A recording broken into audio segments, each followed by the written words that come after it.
Let's talk about making $1 million, everyone's favorite thing. Besides just waiting for the Fed to print a bunch of money, then we all become millionaires, even though we're poor. Let's say Sujan Patel goes broke. You need to make $1 million in the next year or two. What would you do? Start a SaaS, sell a product, start an agency? What would you do? I would start a consulting business again, an agency. Oh, interesting. I would keep it very small, boutique. I would try to focus on getting 3-4 clients that would pay me $10,000, $20,000 a month. And like, what are you doing for that $20,000 a month? Are you marketing and growth for them? Like, what does that mean? Emails, web pages, what? Like how to get the customers. So I think what I figured out, what I'm really good at is getting customers. And what that turns into is, okay, you need traffic, you need a brand, you need to figure out the messaging. There's a lot of things, right? Demand generation really comes down to it, right? So I'll either help large companies figure out how to be doing more savvy growth initiatives that some of the smaller startups or smaller companies have been doing, or work with maybe Series A, Series B companies as maybe an interim CMO or part-time CMO, or just kind of build out the growth department. It's a good temp job that you're getting out of. And what I would do is just build my team out. So like, I'm going to be here for a year, 2 years. So enter on your terms, leave on your terms, right? Well, when you enter, leave on your terms, set the date so you're like not guessing when you're going to when the client's going to let you go, so that you know when your pipeline is full and when you need to get more customers.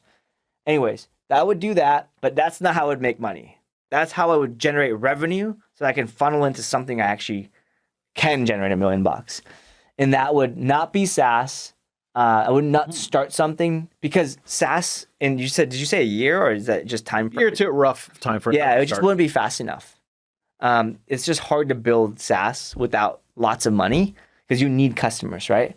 I also don't think I have the skill set to go build something so innovative that I could launch out the gate to get $1 million by the end of year 1 or year 2, right? Not to mention, it takes time to go build something, right? I'm sure I could get that to maybe $500K, but not $1 million, right?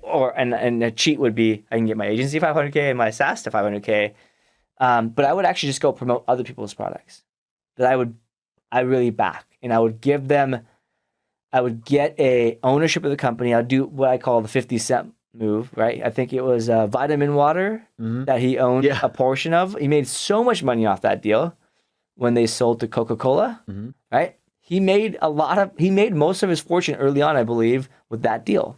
I think maybe I'm just saying this because it's 50 Cent. I think he made $50 million on that deal, but I don't know exactly. I know they sold it for like $400 million. Yeah.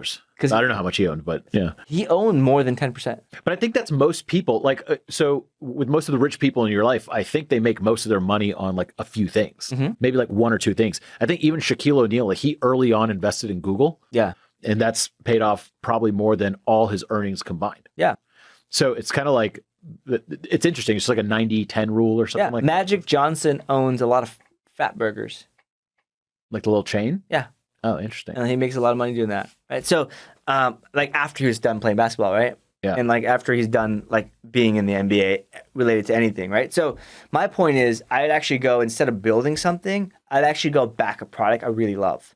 I'd go maybe make a Sujan branded product version, whatever, like, or just promote the heck out of that thing, right? And again, get equity in it. And the reason for that is if there's a product that's working, let's just say this hypothetical company was Salesforce.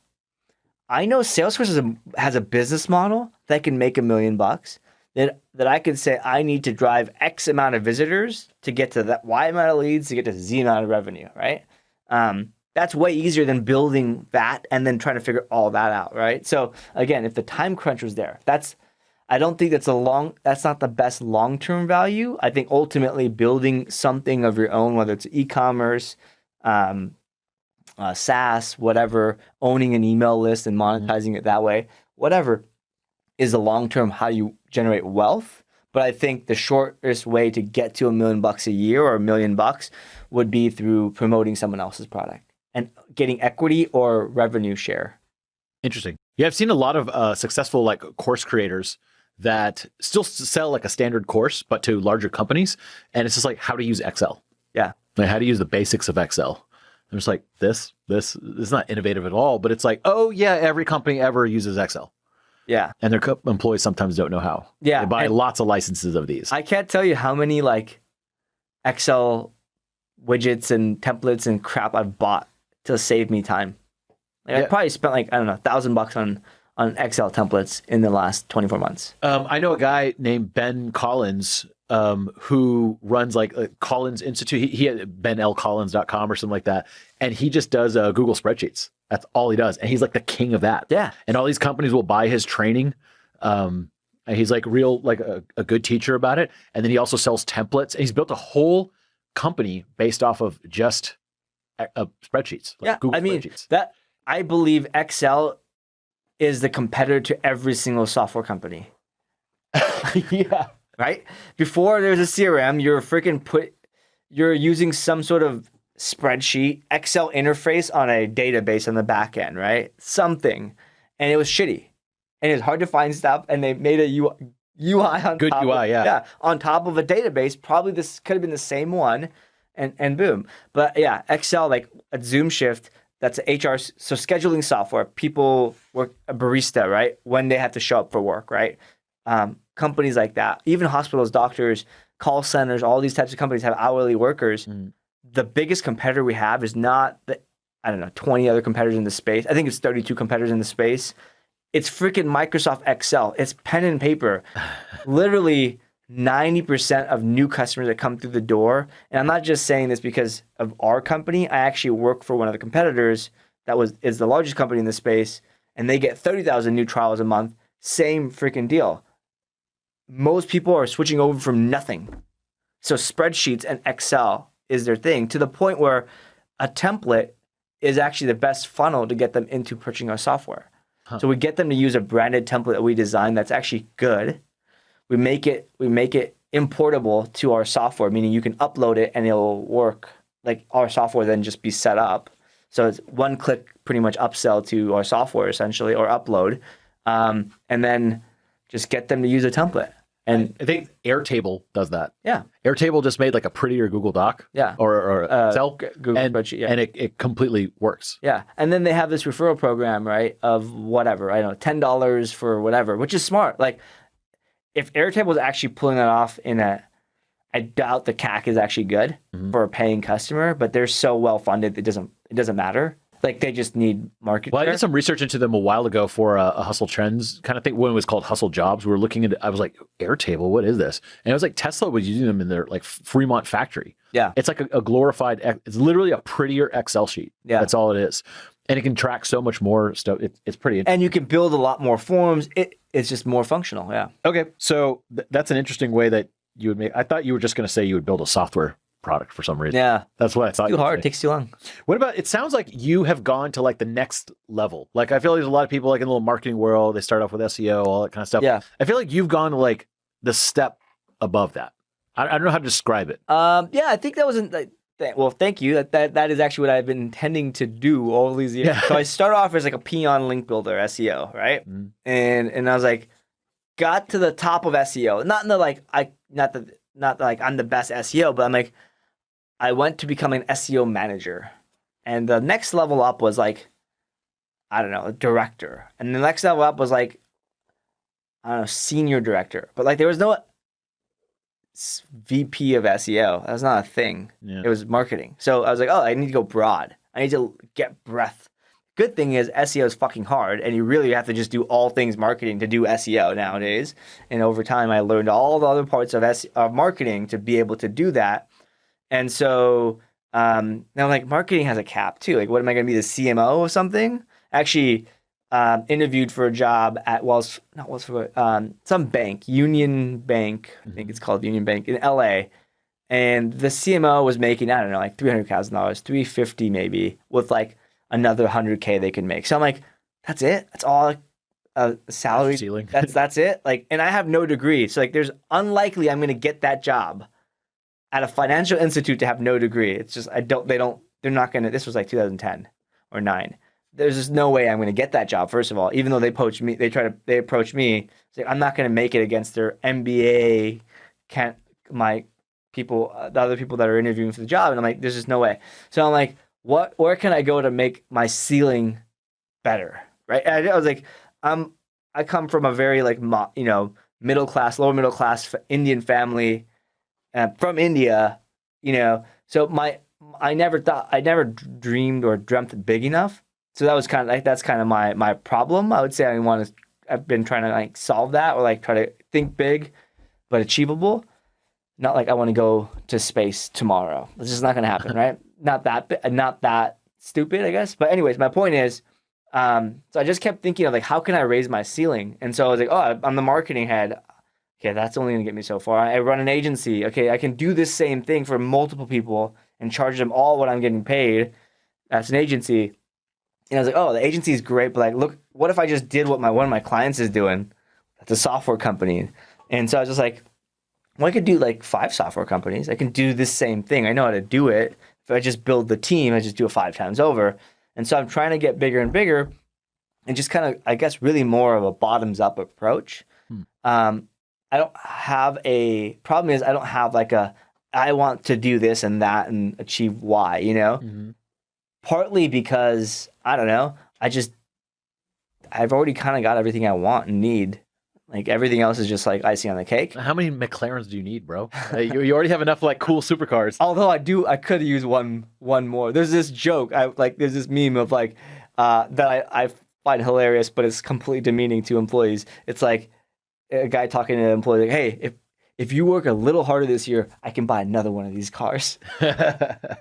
What do you think a lot of people like going to that next level? Is it just like is it usually like a or is it just like a slow? I think it's slow, and then what people don't account for is the plateaus.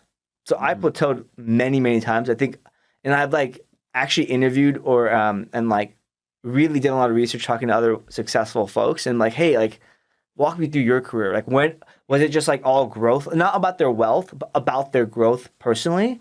And everybody has a plateau, right? And so I just try to be, I think simple thing is I try to be the dumbest person in the room or be around people who have skills, right? Or talents or something like special about them. Like for you, I think I'm always gravitating towards you because you're freaking always happy. Being around you makes me happier and like scrappier, right? And I don't know that that's how you would think of yourself, or I wouldn't describe you that way, but that's how just hanging out and grabbing coffee or a drink with you leaves me at the end of that thank you. session. So it's like if I want to go make more money, how do I go hang out with like more people who can get me more money minded, right?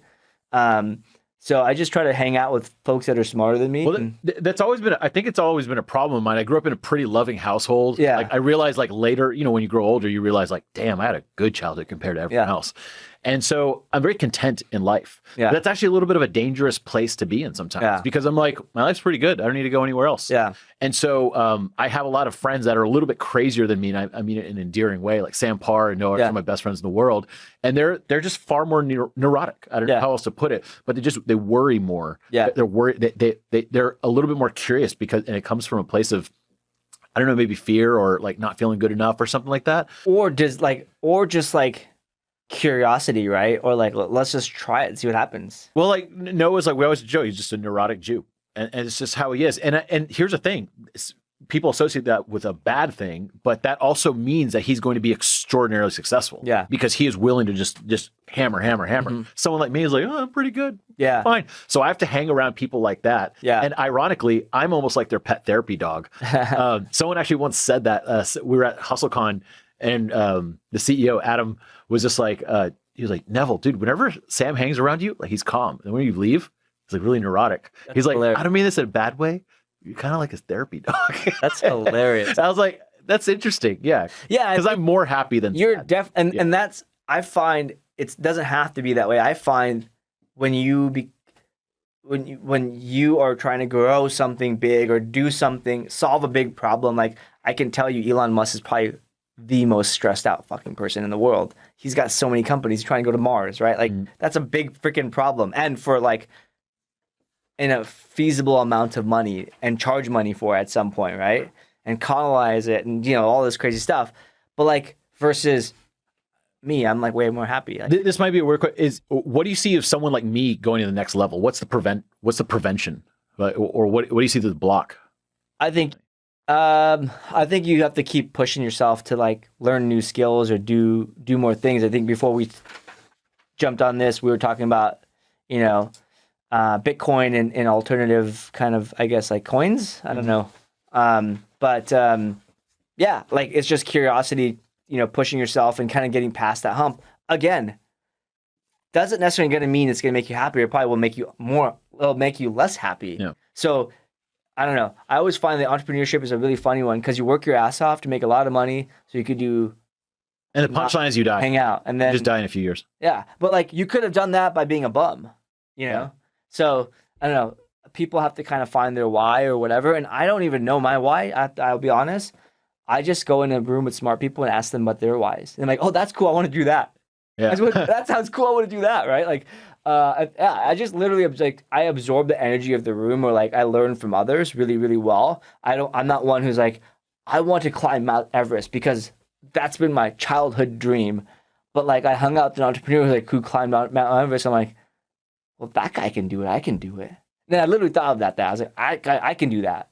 I just like hanging out with people that are like super neurotic to a degree, because I feel like I learn everything from every part of the spectrum. I like the people that are just like crazy and have to just work. And then there's the people that are the Rasta guy on the beach. It's just like, whatever, man, just chill and enjoy your life. And I'm like, I'm not that chill. Yeah. I'm not that driven though. Yeah. I think I'm somewhere in that little sweet spot over there, which honestly wasn't that bad. Pretty good to me. Yeah. Like, I don't know. I want to have a good time in life. And then at 85, I'm going to kill myself. So that's, that's my thing. November 17th, 2067. There you go. Yeah. I'm done, man. You're invited to the party. All right. So let's quickly talk about life stuff. You're kind of a baller. You drive all these cool things, and you always have like the newest, coolest, latest, dumbest car in the world. And then you drive like super bikes and stuff on the track all the time. How come you've never gone like full Tai Lopez and just started bragging about that stuff more? I think it's just douchey. Yeah, we were just making fun of my VP of marketing at Milkshake, and I were just making fun of Tai Lopez this morning about like this, like, I mean, it works. I'm sure he's a great guy. Yeah. But I just feel like it's douchey. I'm not knocking Tai Lopez, by the way. It just... No, I mean, I am. Like, it's just douchey. Like, cool. If you want to be doing that, that's great, right? Like, so Tai Lopez versus Gary Vee. Mm-hmm. Gary Vee is sharing content. Like, you could argue they're both douchey and they're both neurotic. Like, they have the same, very similar criteria when you look at it from the outside perspective. But Gary Vee leads with value. And Tai Lopez leads with this dream that you could have a Lamborghini and a garage full of books. I don't know. I like to keep my books in my office, Yeah. Or on my Kindle or whatever. So I don't know. I just don't like bragging about stuff. And honestly, I do share stuff on social media and whatnot. But like, after a while, it gets old, right? And the other part of this is like I try to be aware of like I don't like cars or motorcycles because it's an amazing car. Obviously, they look amazing. They're like great to drive, whatever. I like doing it for the function of driving and going 120 or 50 miles, 170 miles an hour, right? Mm-hmm. That is fun to me. The bike gets me there. I like the newest and latest bike because it got a little faster. I got this bell and whistle on like some other thing that like I've been working on or whatever.